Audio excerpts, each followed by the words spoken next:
tout d'abord, je vous souhaite à tous Chag Pessar Sameach, c'est-à-dire une très joyeuse fête de Pâques. Christ est ressuscité. Il est vraiment ressuscité. Et c'est la raison pour laquelle nous pouvons nous réunir aujourd'hui autour de sa parole pour pouvoir la méditer et recevoir de lui les instructions et les révélations qu'il a mis en réserve pour nous, pour que nous puissions grandir dans sa connaissance, grandir en lui, et qu'ainsi le sacrifice qu'il a accompli il y a quelques 2000 ans puisse être pour nous source de vie et d'édification personnelle et d'édification de l'Église. On va poursuivre donc notre méditation sur l'épouse, savoir qui elle est. Déjà la dernière fois on avait compris que c'était Israël, mais Israël avec les nations. Donc ceux des nations qui se sont rattachés aux promesses d'Israël et donc à Israël en Jésus-Christ par son sacrifice.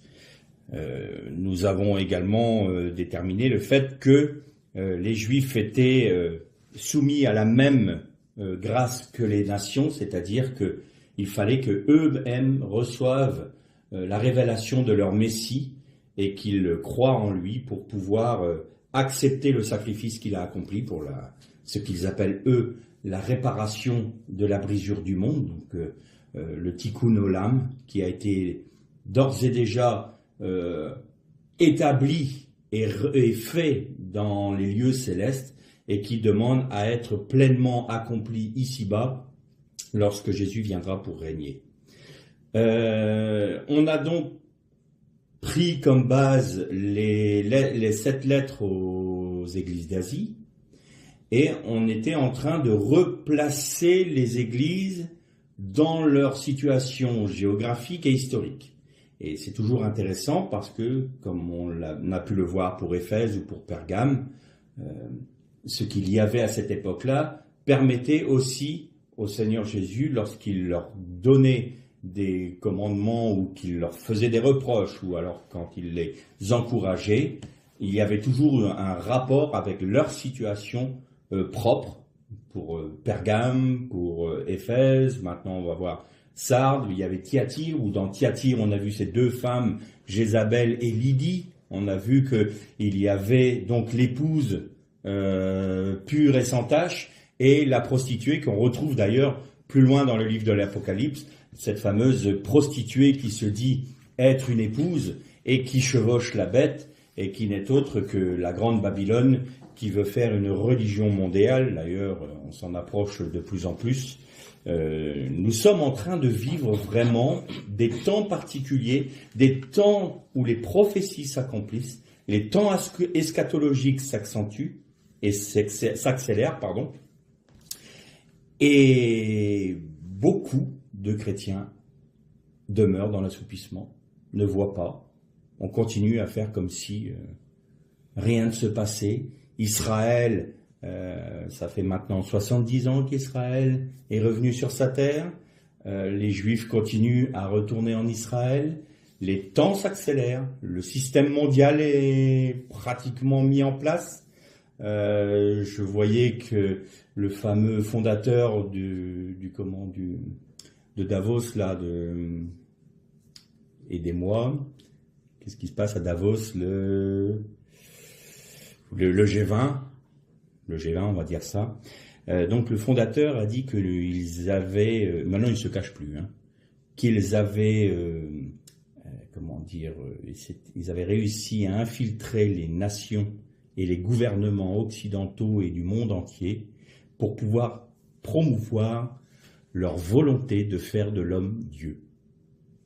Textuellement, c'est le bras droit de cet homme-là, a dit « L'homme est un animal qui demande à être, entre guillemets, possédé.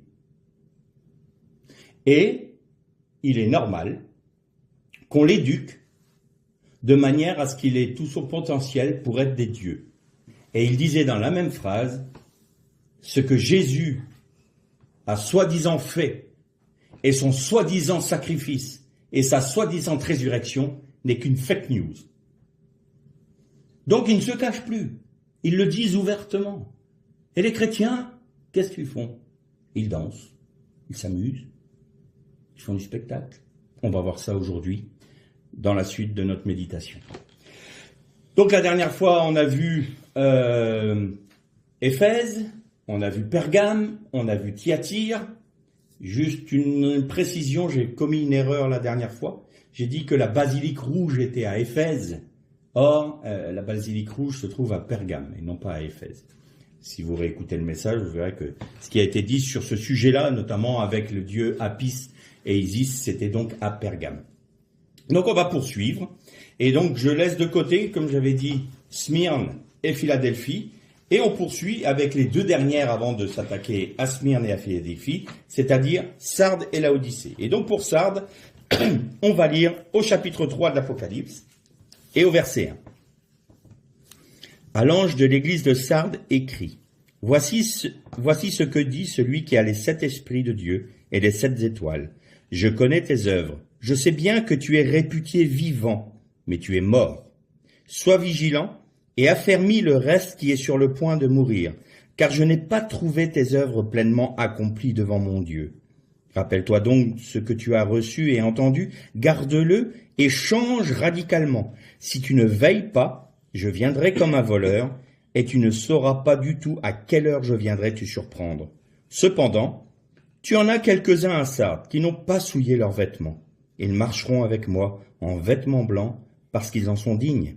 Ainsi le vainqueur sera habillé de vêtements blancs. Je n'effacerai jamais son nom du livre de la vie.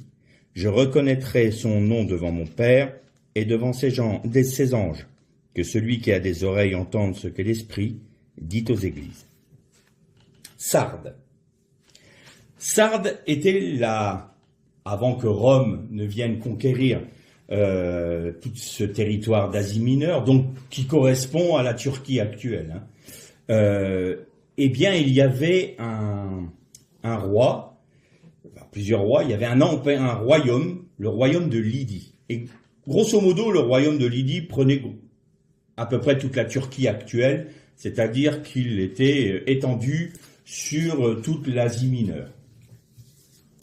Et Sardes était construite sur un éperon rocheux, sur un plateau rocheux, et donc elle était très bien défendue parce qu'il y avait déjà ces falaises-là, qui étaient avant les murailles, donc c'était extrêmement compliqué de pouvoir conquérir cette ville.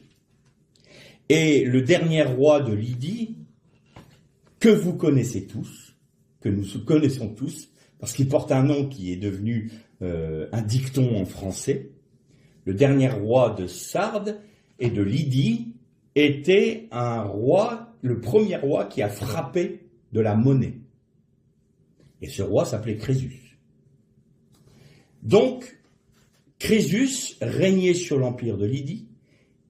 Ils étaient extrêmement riches parce que la rivière dans laquelle ils trouvaient leur or et leur richesse était en contrebas de la ville. Et là aussi, vous connaissez tous, parce que c'est devenu dans le patois, dans le côté vulgaire un peu français, ces symboles d'argent, c'est-à-dire que la rivière s'appelait Pactole. Et donc dans la rivière Pactole, ils trouvaient de l'or, ils frappaient de la monnaie avec cet or-là, et ils avaient une très grande richesse. Crésus était convaincu que sa ville était imprenable. Ce qui était vrai, il y a eu beaucoup de tentatives de conquête, et toutes se sont soldées par un échec, parce qu'ils n'arrivaient pas à monter sur les éperons rocheux, plus les murailles, ils se faisaient décimer en bas de la ville. En 547, le roi Cyrus vient avec ses armées pour conquérir le royaume de Lydie. Et donc, il met le siège autour de Sardes. Et ces espions observent l'armée lydienne et ils remarquent un jour pendant une bataille, il y a un des soldats lydiens qui avait perdu son casque. Et les espions voient tout d'un coup sortir un homme d'un endroit caché, secret, pour rejoindre le champ de bataille qu'ils avaient eu dans les jours qui précédaient, pour venir récupérer son casque. qu'ont fait les espions, ils l'ont suivi.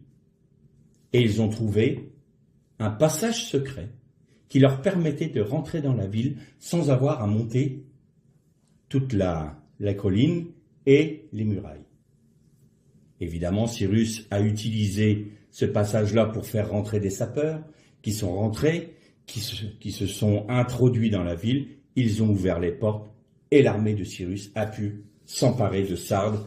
Pour la première fois, ça a été la chute de l'empire de Lydie, du royaume de Lydie.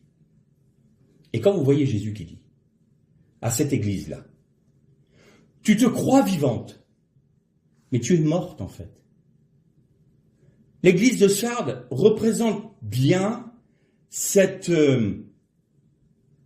église apostate qui s'appuie sur ses richesses et sur sa situation présumée de sécurité. Nous, on est très bien dans notre petite religion, puis après tout, le retour de Jésus, ça ne nous intéresse pas plus que ça. On va faire nos œuvres. Les œuvres sont essentielles. La communion avec Dieu est devenue accessoire. C'est-à-dire que ce sont les œuvres qui ont pris la place, mais des œuvres qui sont dénaturées et qui sont totalement dénuées de vie. C'est des œuvres de routine. Je vais prendre un exemple, je ne porte pas un jugement de valeur sur cette association, mais quand vous pensez que la Croix-Rouge a été fondée par un homme, un véritable chrétien, un croyant véritable, qui aimait le Seigneur, et quand vous voyez ce qu'elle est devenue, eh bien, il y a plus de chrétiens en son sein. C'est devenu une institution. Elle fait des œuvres, voilà, sans se préoccuper du Seigneur. Elle ne porte le nom de Croix-Rouge que parce que c'était son nom d'origine. Mais il n'y a plus aucune valeur spirituelle dans ce qu'elle fait. Donc je dénigre pas ce que fait la Croix-Rouge, bien entendu.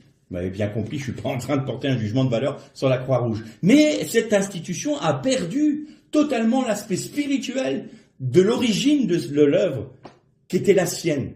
Eh bien, l'église de Sardes, c'est ça.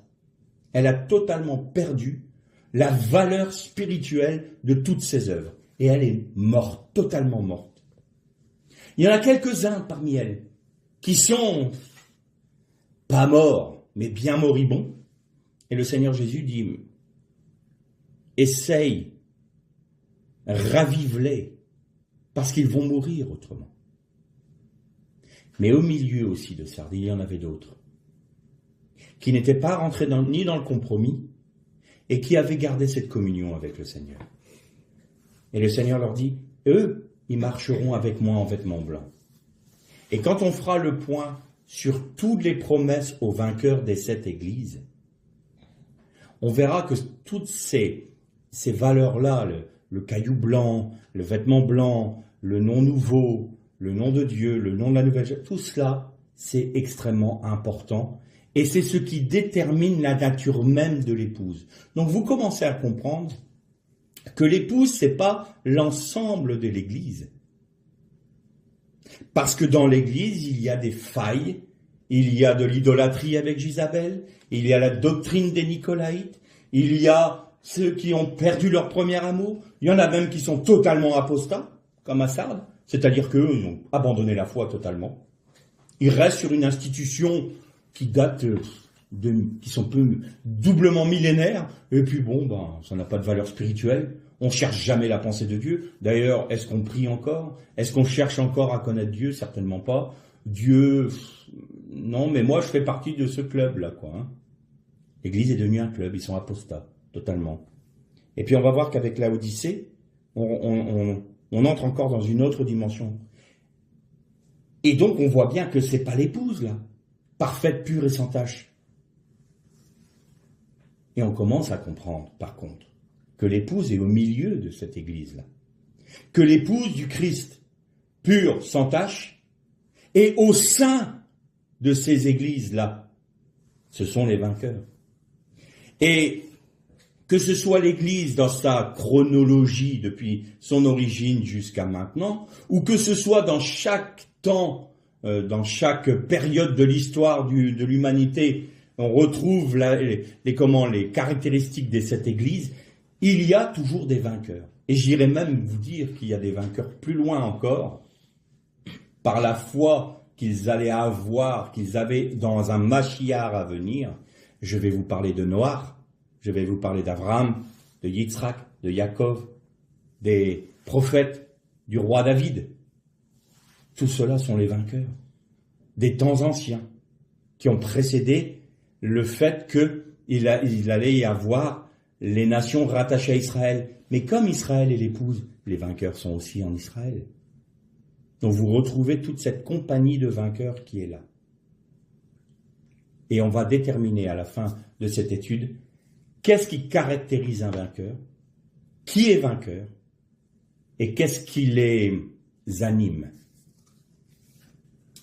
Donc Sardes s'est fait conquérir par Cyrus. Ils n'attendent, mais alors, plus du tout le Seigneur.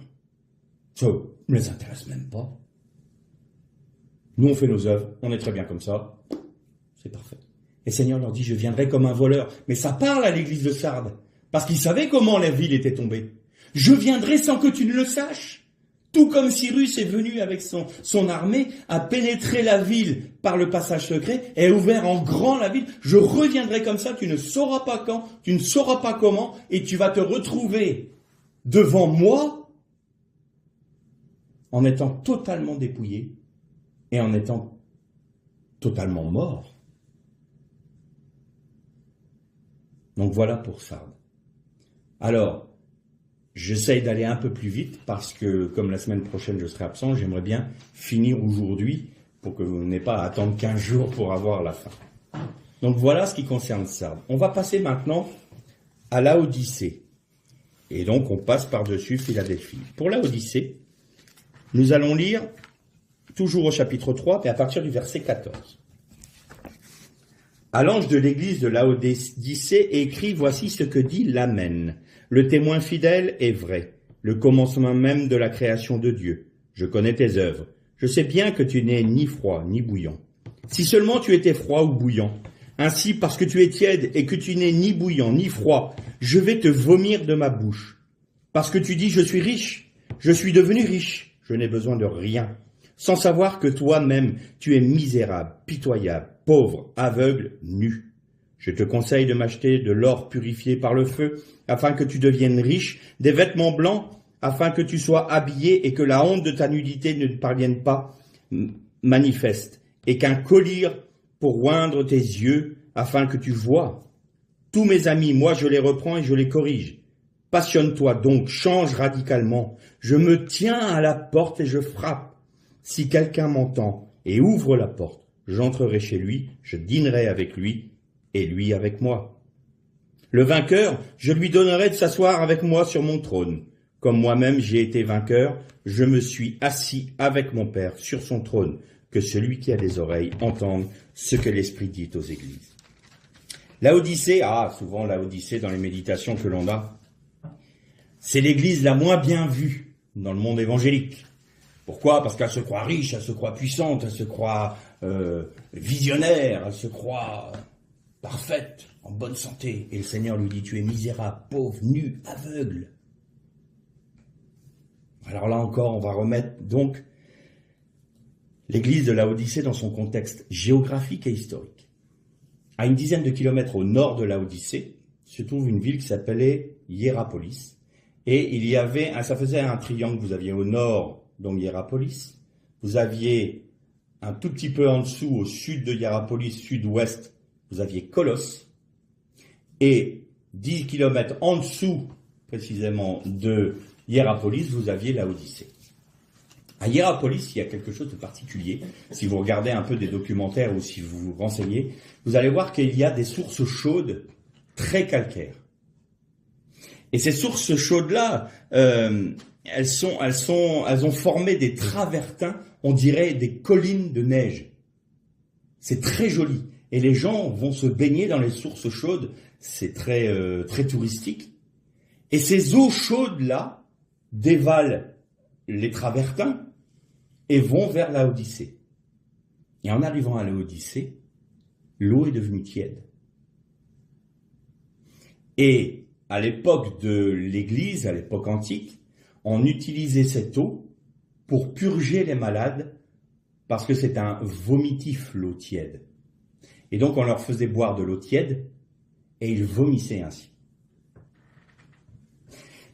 À Laodicée, il y avait une école de médecine qui était réputée notamment pour toutes ses recherches en ophtalmologie.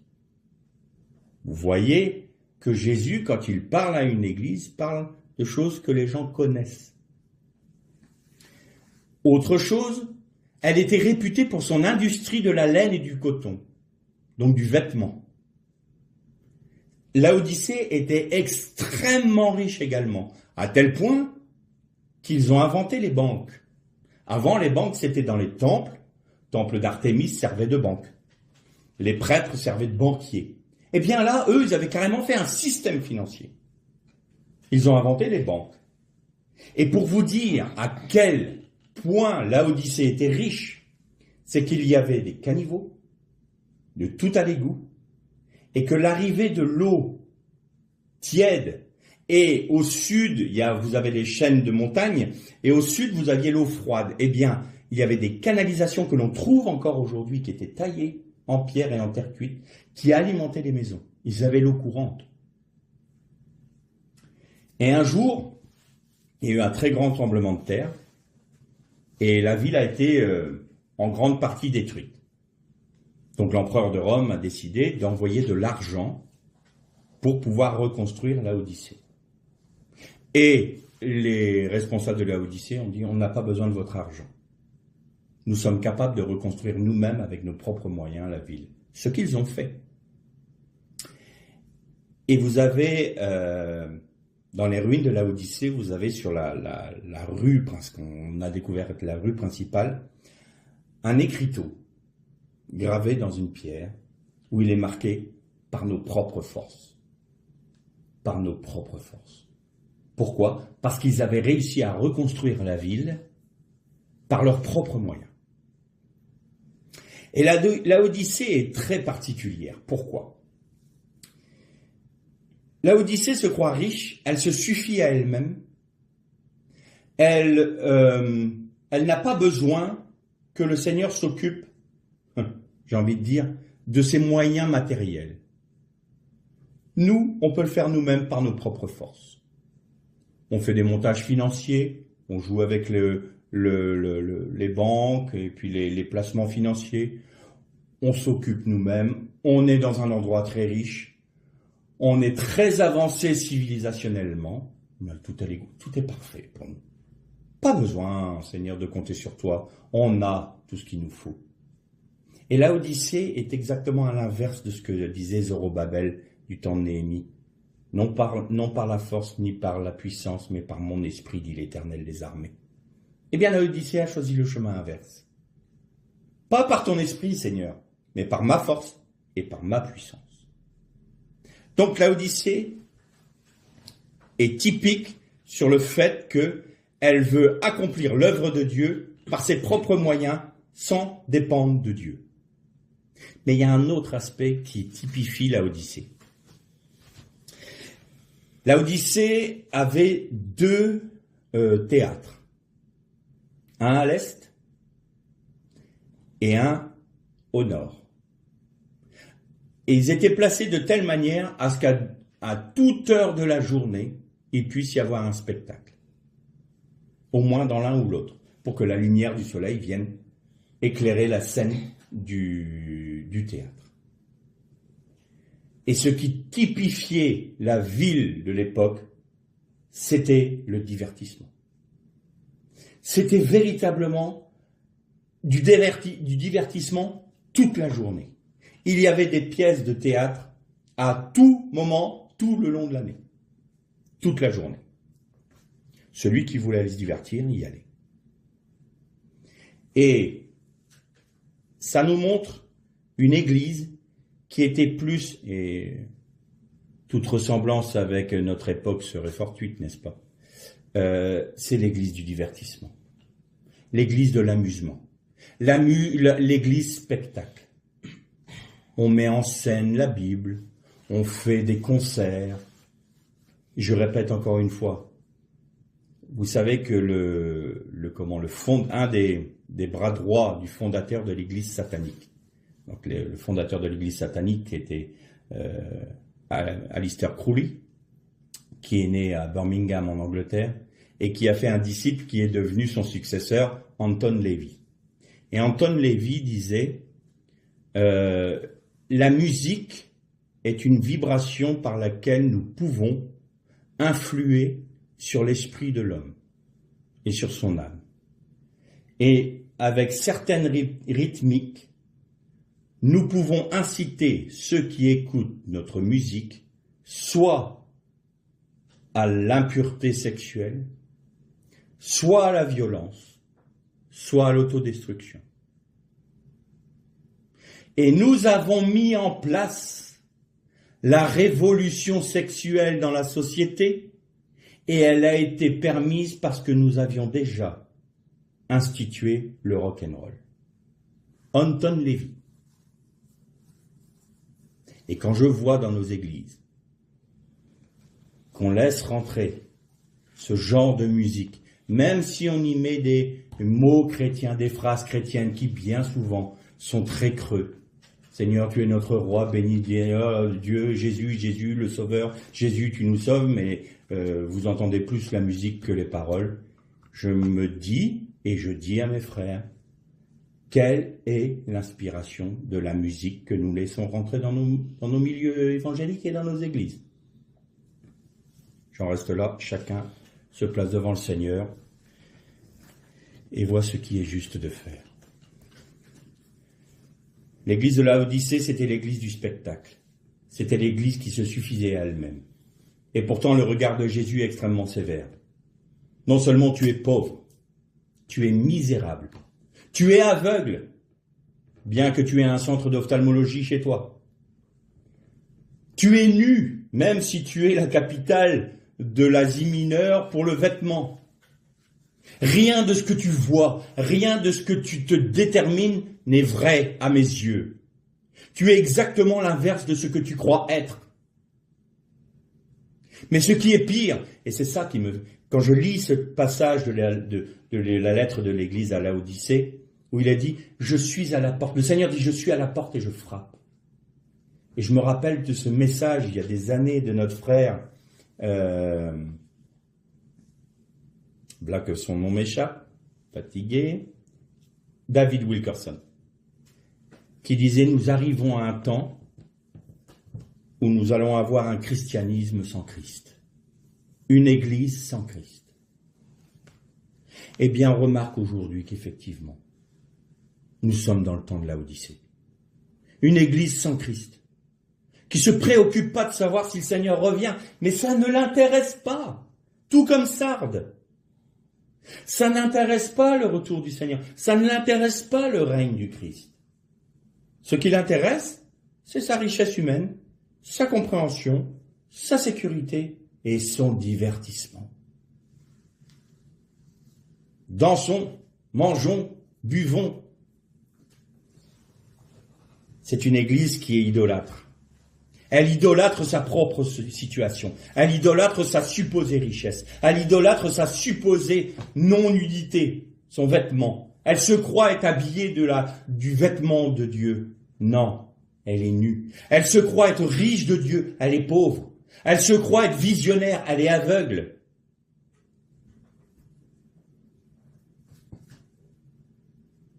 Et le Seigneur frappe à la porte. Parce que c'est une église sans Christ.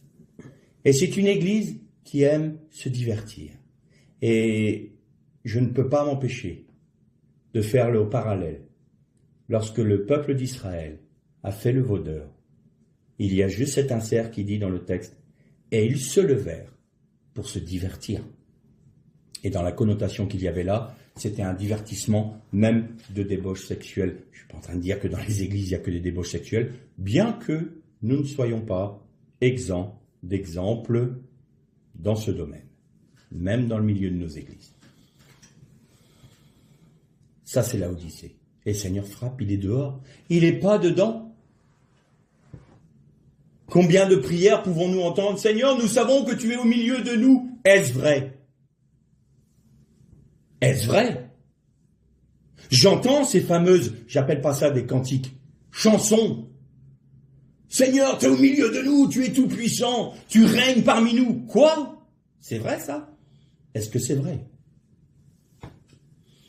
Je laisse la question en suspens, chacun répond pour lui. Donc vous voyez que quand le Seigneur a donné ces paroles à Jean, pourquoi les a-t-il données à Jean? Je vous ai dit au tout début que Jean était le successeur de Paul en tant que responsable dans le domaine apostolique des églises d'Asie. Donc il était, lui, celui qui devait apporter aux églises les recommandations et les remarques du Seigneur Jésus. Et vous voyez que avec leur histoire, leur situation, eh bien le Seigneur utilisait cela pour leur montrer dans quel état ils se trouvaient. Alors pourquoi est-ce que nous avons mis Smyrne et que nous avons mis Philadelphie de côté? Parce que Smyrne et Philadelphie, Philadelphie est la dernière église à s'être construite en Asie mineure. C'est la dernière arrivée. Toutes les autres étaient déjà en place et Philadelphie a été la dernière. Smyrne, et vous remarquez le positionnement dans les lettres même. Smyrne, c'est la deuxième église à laquelle le Seigneur Jésus parle. Et Philadelphie est l'avant-dernière. C'est comme si ces deux églises-là étaient positionnées pour être vraiment au sein de cette église. Elles sont là, tout comme au début et à la fin, et vice-versa. Elles sont présentes de manière permanente dans l'histoire de l'église. Alors on va lire pour Smyrne et on va lire Philadelphie tout de suite dans la suite. Alors nous allons au chapitre 2 verset 8 pour Smyrne. À l'ange de l'église de Smyrne écrit, voici ce que dit le premier et le dernier, celui qui est mort et qui a repris vie. Je connais ta détresse, ta pauvreté.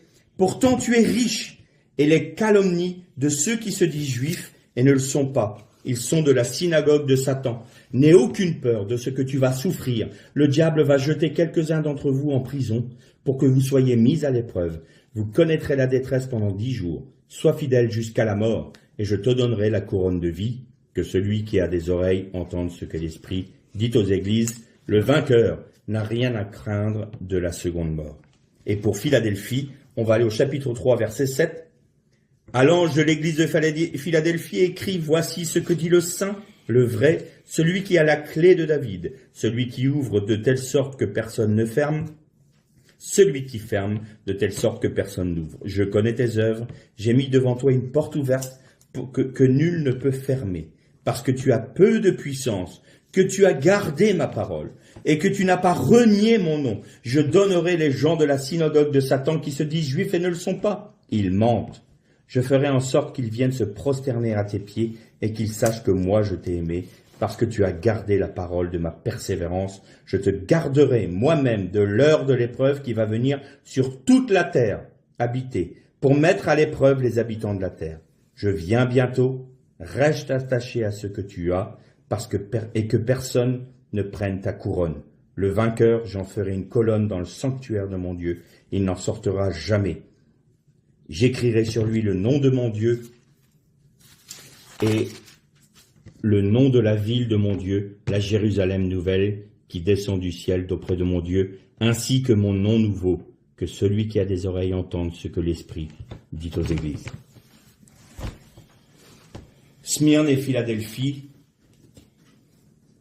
sont la représentation typique de l'épouse. Smyrne et Philadelphie sont les églises qui typifient le rassemblement des vainqueurs qui se trouvent au sein des 7 églises. Smyrne et Philadelphie sont elles-mêmes des églises de vainqueurs. Qu'est-ce qui les différencie? Il y a une seule chose qui différencie les deux églises, les deux caractéristiques. Tout d'abord, elles sont toutes les deux fidèles, quoi qu'il leur en coûte. La seule chose qui différencie les deux, c'est que Smyrne est la compagnie de ceux qui sont martyrisés à cause de leur foi, ceux qui sont morts à cause de leur foi. Ceux qui n'ont pas renié le Christ jusqu'à mourir, physiquement. Ils ont été persécutés, ils ont été emprisonnés et ils ont été mis à mort. Et dans la suite du texte de l'Apocalypse, nous voyons que cette compagnie de martyrs a une position tout à fait particulière dans la présence de Dieu. Ils sont juste sous le trône de Dieu. Et jour et nuit, ils disent, Seigneur, jusqu'à quand vas-tu tarder à nous faire justice? Et ils ont une place d'honneur auprès de Dieu. Dans le royaume de Dieu, ces hommes et ces femmes qui sont morts pour leur foi auront une place d'honneur. Plus encore que ceux qui sont restés fidèles et qui n'ont pas été mis à mort physiquement pour leur foi, qui ne sont pas morts martyrs, eux auront une position un peu inférieure à cela. Parce que eux ont accepté la souffrance jusqu'à l'ultime, jusqu'à la mort, jusqu'à être persécutés. Et vous voyez, tu vas avoir une persécution de 10 jours. 10 jours. Ça, c'est la totalité de l'épreuve. Abraham a eu 10 épreuves dans sa vie. Le numéro 10, le nombre 10, correspond à la plénitude de l'épreuve. Donc, Smyrne, tu vas avoir la plénitude de l'épreuve. Mais tu es fidèle. Tu n'as pas renié mon nom. Même avec la souffrance, même avec la mise à mort, tu as été emprisonné, on a été injuste avec toi, et on t'a tué pour ta foi. Tu ne m'as pas renié. Philadelphie, elle est dans la même veine. Ah, Philadelphie et Smyrne, on ne peut pas dire que ce soit des églises qui aient pignon sur rue.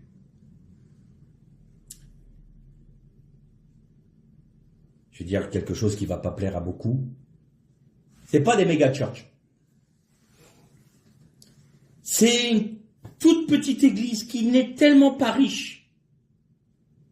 Tout le monde dit, oh, Smyrne et Philadelphie, cette petite église là, elle vaut rien du tout. Regarde par rapport à la Odyssée.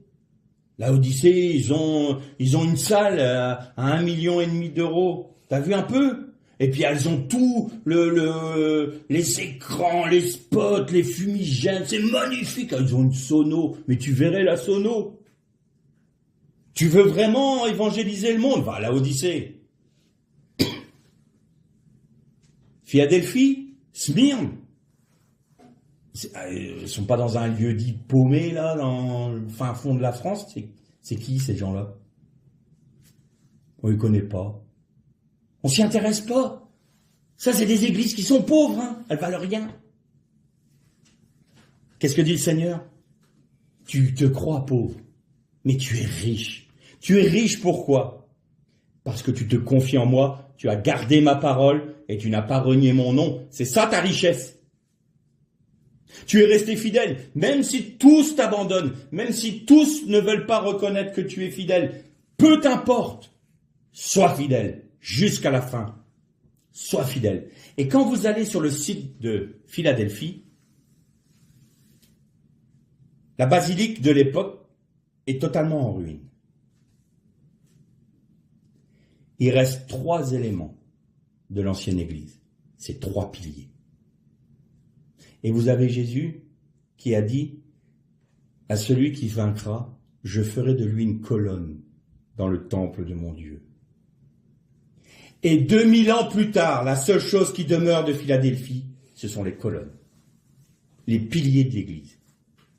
Philadelphie est aujourd'hui entourée de mosquées et de mondes musulmans, mais il y a ces 3 piliers-là qui demeurent et qui démontrent au monde entier que 2000 ans après, les piliers sont là.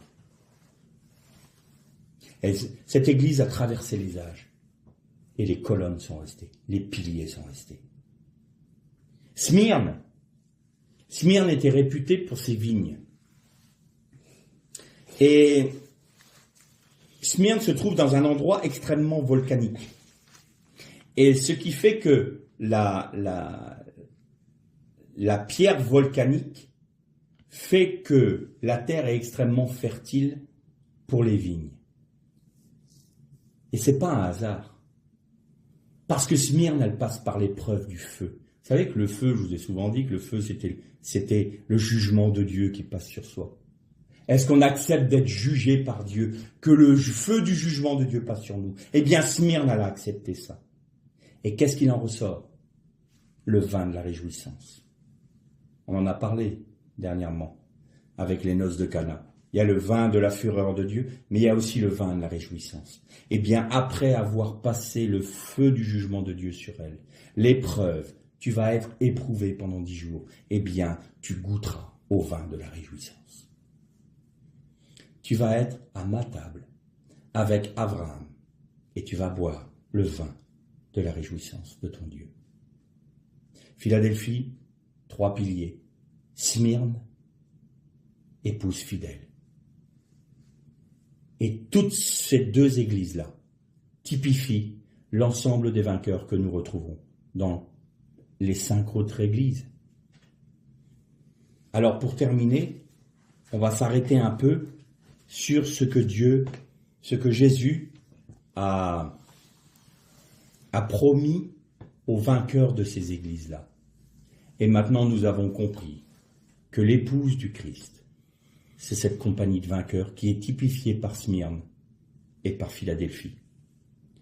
Alors à Éphèse, aux vainqueurs, il est promis de manger de l'arbre de Dieu, l'arbre de vie qui est dans le paradis de Dieu.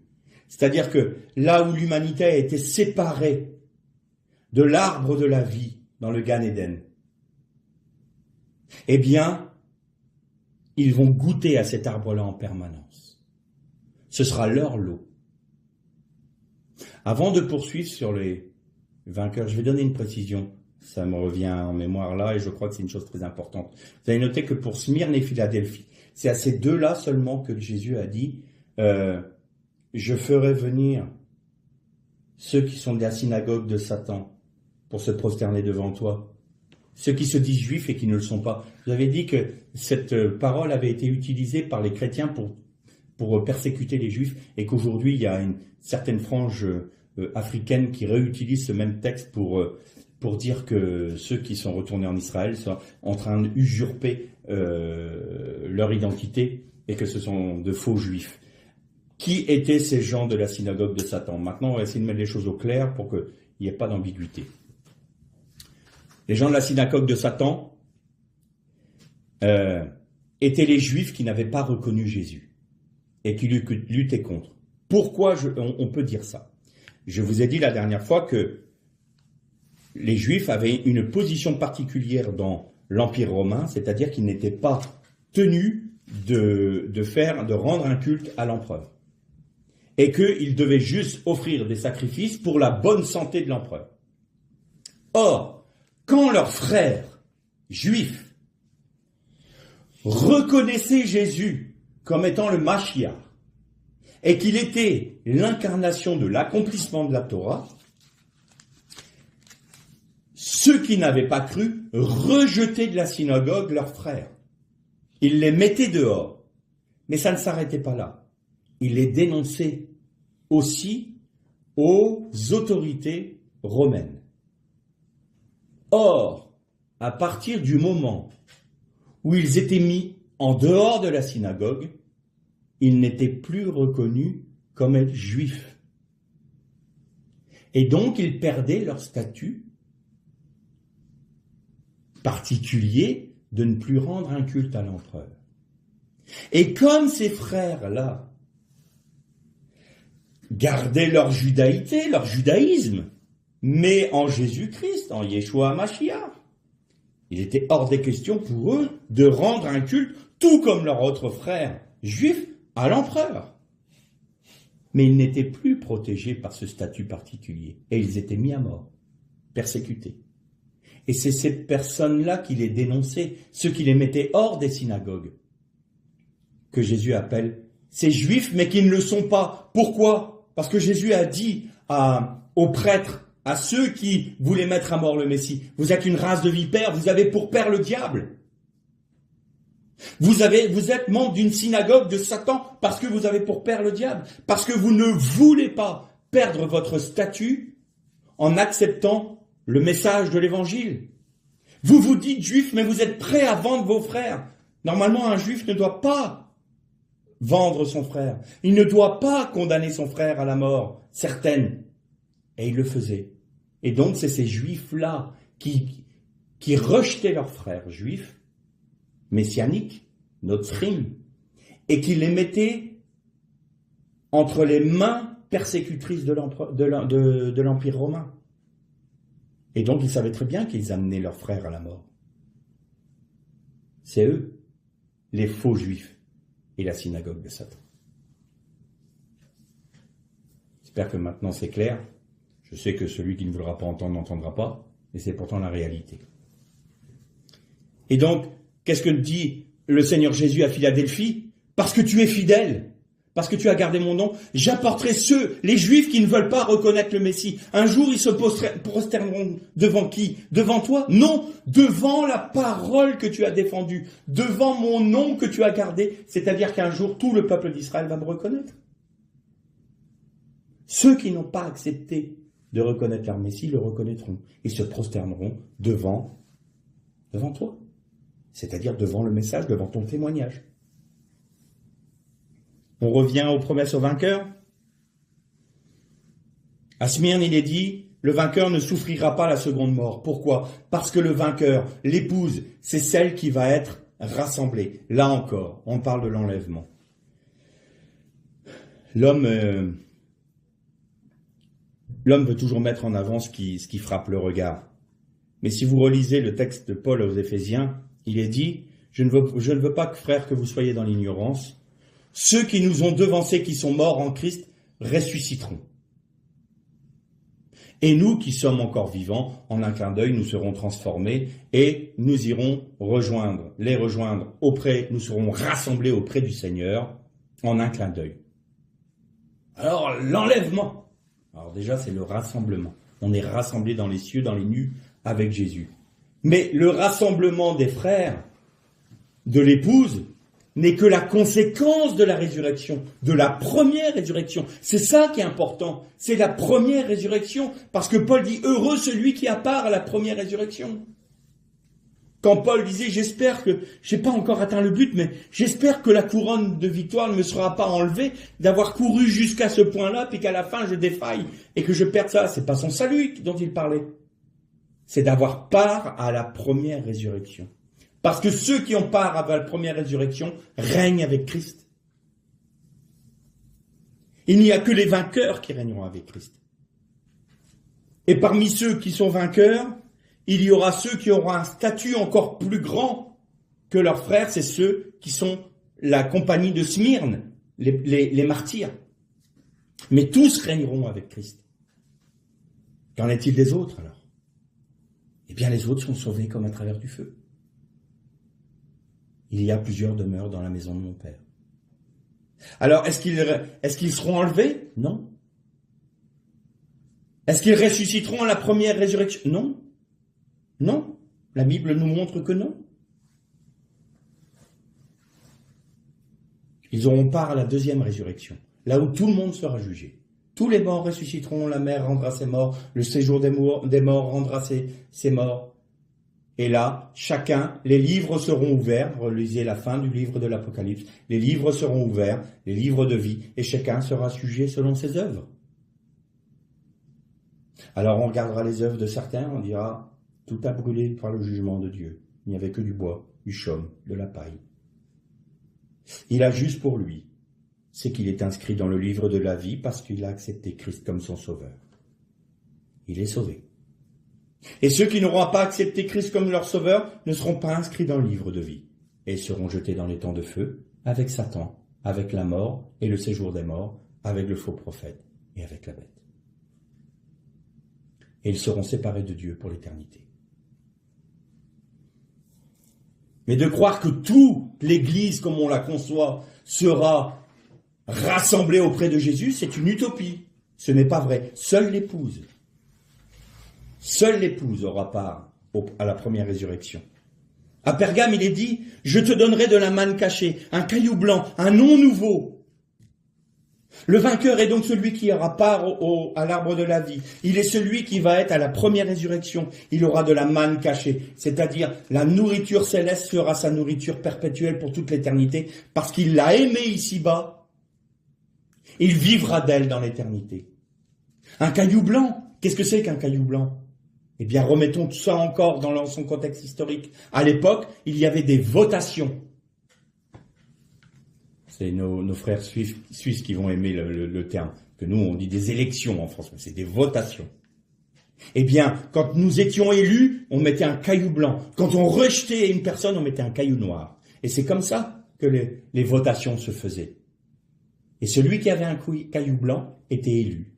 Celui qui avait un caillou noir n'était pas élu. Un nom nouveau? Ah, le nom nouveau. Il faudra qu'un jour, on fasse quand même une méditation sur le nom. Qu'est-ce que le nom nouveau?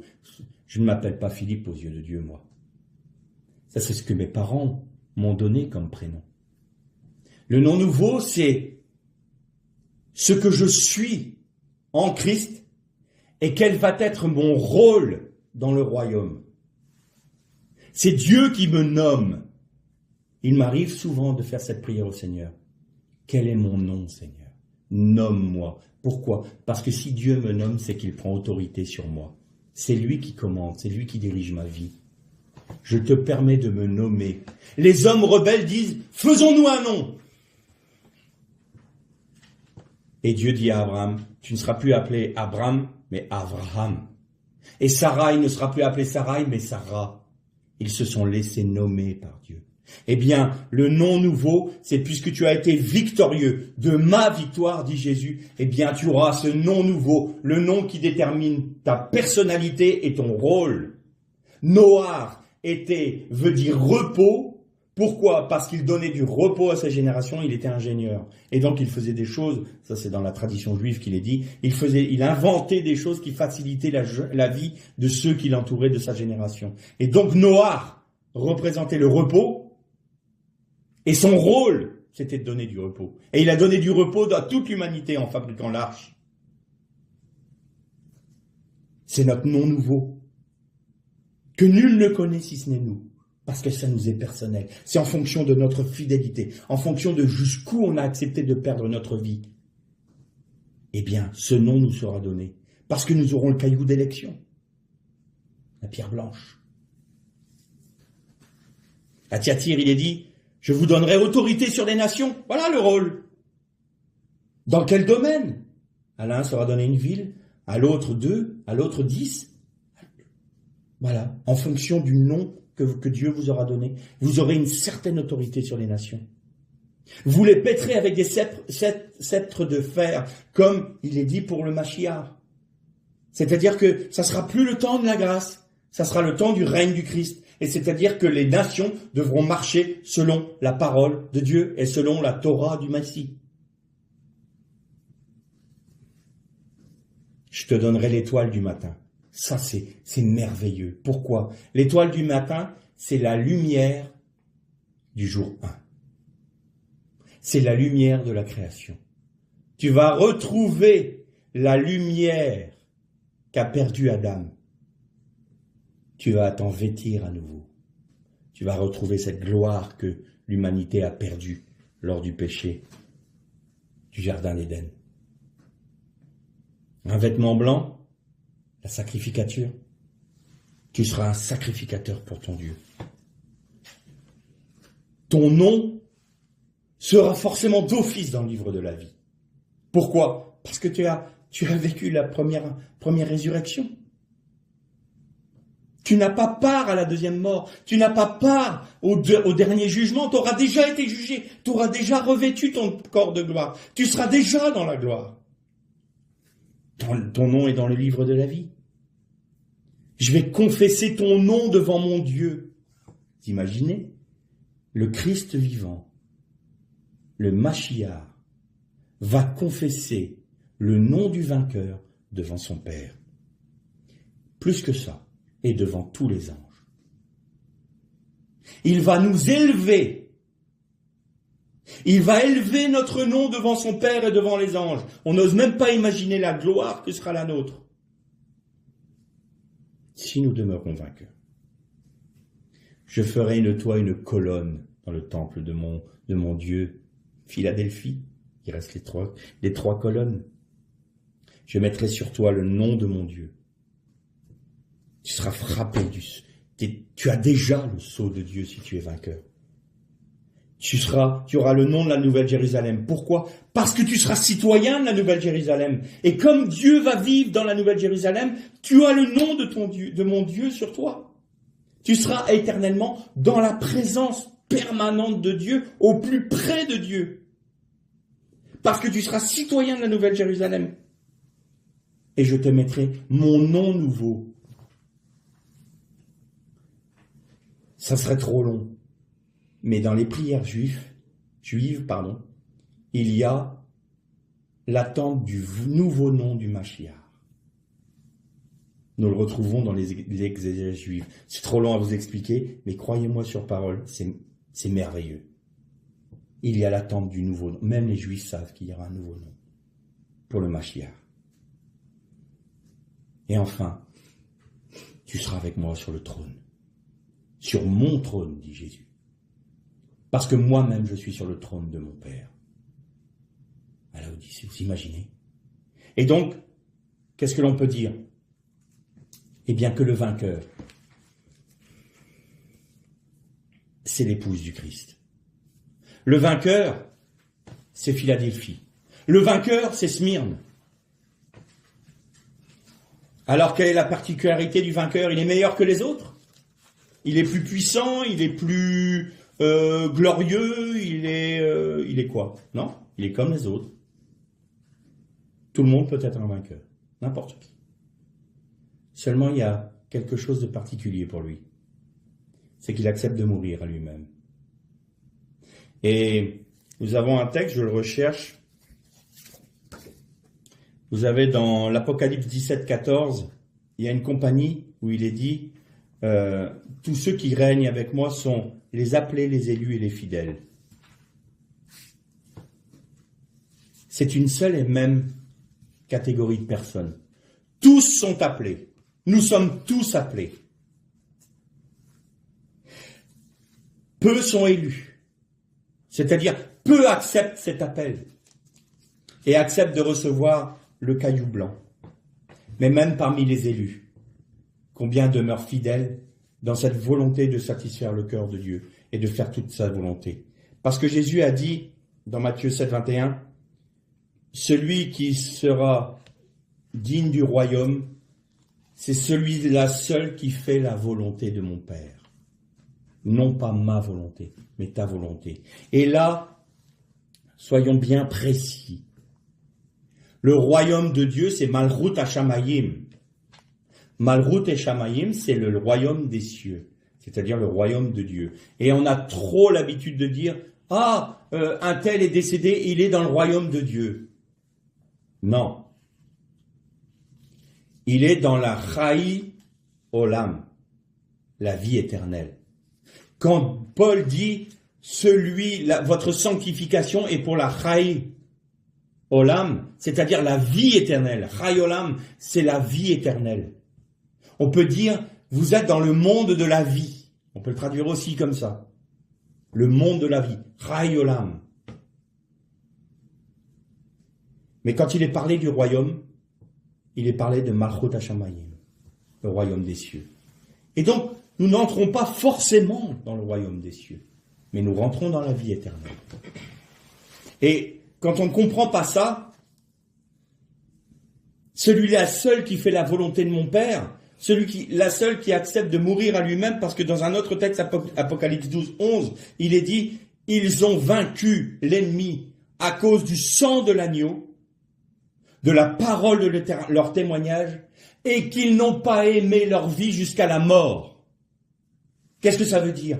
Premièrement, ils s'appuient sur le sang de l'agneau, pas sur leur propre force. Ils ne s'imaginent pas qu'ils peuvent se sauver eux-mêmes. Ils ne s'imaginent pas qu'ils peuvent agir pour le Seigneur de par leur propre force, comme l'Odyssée dit, par ma propre force. Non, ils dépendent totalement du sang de l'agneau. Et le fait qu'ils dépendent totalement de Dieu produit chez eux un témoignage particulier qui est le témoignage du Christ et du Christ seul, pas le leur.